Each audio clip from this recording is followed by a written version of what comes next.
بسم اللہ الرحمن الرحیم۔ ڈیئر اسٹوڈنٹس، آج کے اس لیکچر میں ہم اردو انٹرمیڈیٹ سال اول نظم مستقبل کی جھلک اس کے شعر نمبر 7 کی تشریح سمجھنے کی کوشش کریں گے۔ آئیے بلا تاخیر لیکچر کا باقاعدہ آغاز کرتے ہیں۔ شعر نمبر 7 ملاحظہ کیجئے۔ نغمہ آزادی کا گونجے گا حرم اور دیر میں، وہ جو دارالحرب ہے دارالاماں ہو جائے گا۔ سب سے پہلے مشکل الفاظ کے معنی دیکھیے۔ نغمہ اس کا معنی ہے گیت، گونجے گا بلند ہوگا، حرم کعبہ کو کہتے ہیں، اس سے مراد مسجد لی جائے گی اس شعر کے اندر، دیر بت کدہ یا مندر، دارالحرب جنگ کا میدان، اور دارالامان امن کی جگہ۔ آئیے ابھی شعر کا مفہوم ملاحظہ کیجئے۔ آزادی کا نغمہ نہ صرف حرم یعنی مسلمانوں کے ہاں گونجے گا، بلکہ دیر یعنی ہندوؤں میں بھی آزادی کے لیے بے چینی پیدا ہو جائے گی۔ وہ وطن جو آج دارالحرب ہے وہ ایک نہ ایک دن دارالامان بن جائے گا۔ آئیے اب تشریح طلب نکات پر بات کرتے ہیں۔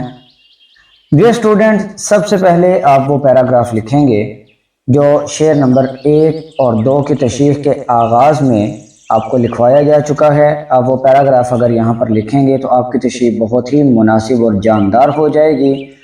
آپ کو آئی بٹن میں اس پیراگراف اور اس ویڈیو کا لنک مل جائے گا۔ آئیے اب حرم اور دیر کی طرف بڑھتے ہیں۔ ڈیئر اسٹوڈنٹس، حرم خانہ کعبہ کو کہا جاتا ہے۔ مدینہ منورہ میں مسجد نبوی صلی اللہ علیہ وسلم کو بھی حرم کہا جاتا ہے۔ ان دونوں کو ملا کر حرمین شریفین کہا جاتا ہے، یعنی 2 مقدس حرم۔ اور دیر کا معنی ہے بت کدہ یا مندر، جہاں پر ہندو لوگ عبادت کرتے ہیں۔ اب شعر کا مفہوم کچھ اس طرح تھا کہ نغمہ آزادی کا گونجے گا حرم اور دیر میں، یعنی کعبہ کے اندر بھی آزادی کا نغمہ گونجے گا، اور دیر یعنی بت کدے کے اندر بھی آزادی کا نغمہ گونجے گا۔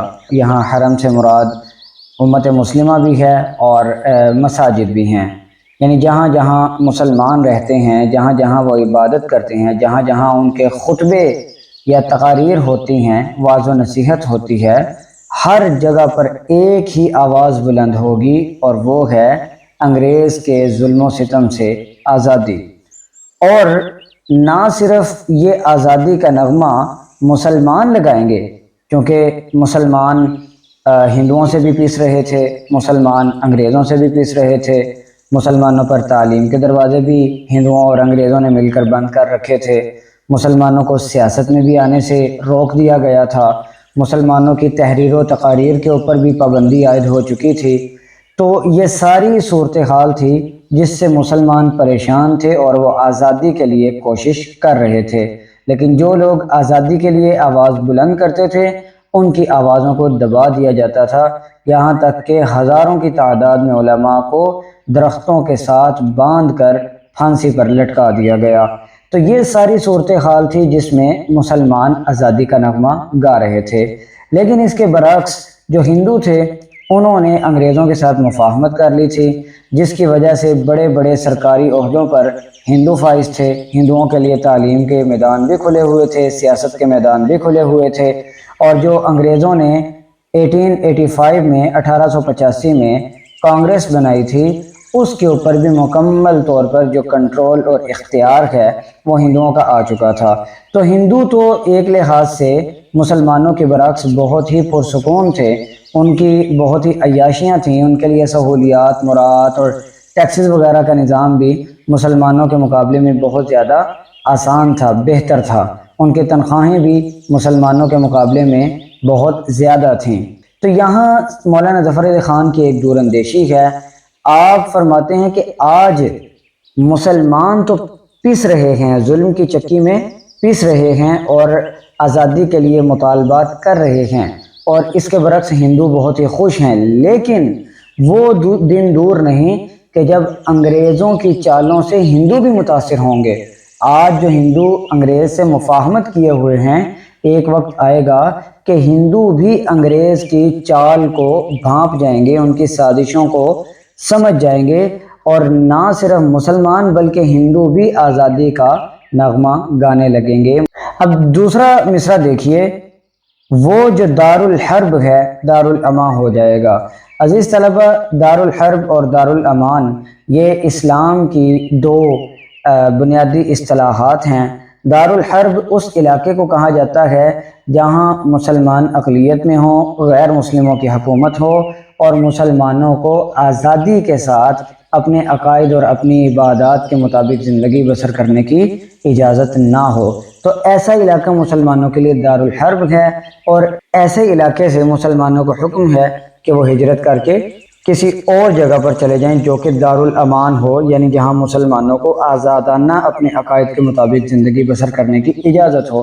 یہی وجہ ہے کہ خانہ کعبہ سے مسلمانوں نے دار الحرب ہونے کی وجہ سے دار الامان یعنی مدینہ کی طرف ہجرت کی۔ اب یہ جو مصرع ہے وہ جو دار الحرب ہے دار الامان ہو جائے گا، تو بر صغیر کے علماء نے بر صغیر کو، انڈیا کو، ہندوستان کو دار الحرب قرار دے دیا تھا۔ دار الحرب یعنی جہاں مسلمان اقلیت میں ہیں اور ان کو اپنے عقائد کے مطابق زندگی بسر کرنے کی اجازت نہیں ہے، اور حکومت ان کے معاملات میں انتہائی سختی کا رویہ اپنائے ہوئے ہے۔